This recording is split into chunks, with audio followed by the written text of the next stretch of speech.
Welcome back on deynonmod. Today I want to propose you the review about the basic rules of Warhammer 40k 8th edition.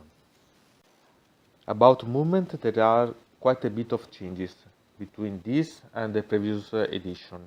Now each model has the own model value of movement.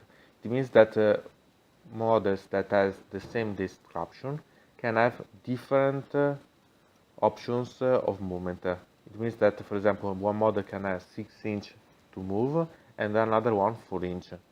So the speed on the field can be quite different. Another thing that it's important that changed is the interaction with the buildings.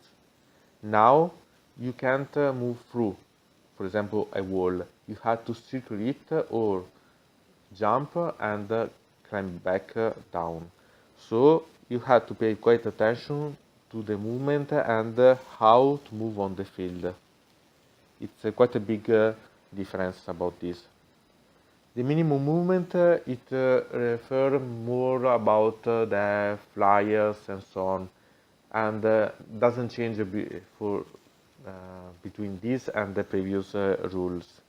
But you have to pay attention, for example, to the enemy deployment and movement, because if the enemy is quite crafty, it can, for example, move in the way that they forbid you to move the minimum, so to destroy you, or to force you to complete the movement to change the direction that you wanted to use. So can be quite a force that can be used to make the model forced to do other things.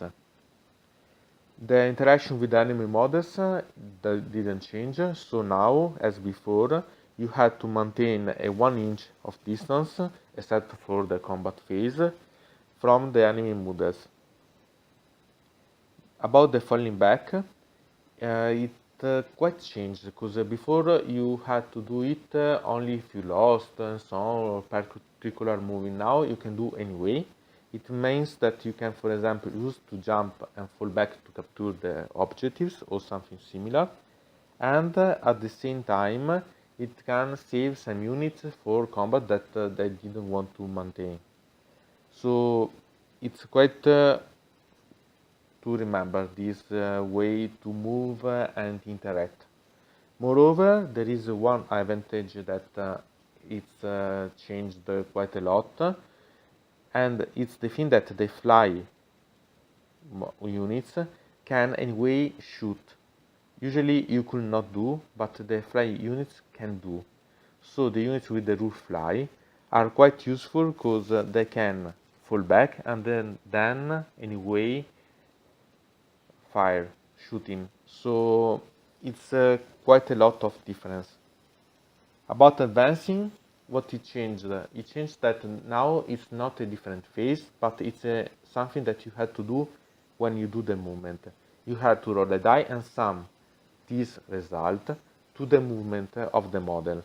It means that you can't see what happened to the different units that move, and then roll and see what happened.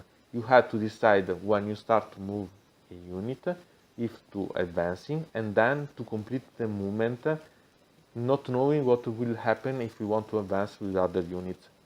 So it's a thing that make the units more fast in the moving. You don't have to use 2 phases to do, but at the same time it influences the way that you have to plan what to do before to move the other units.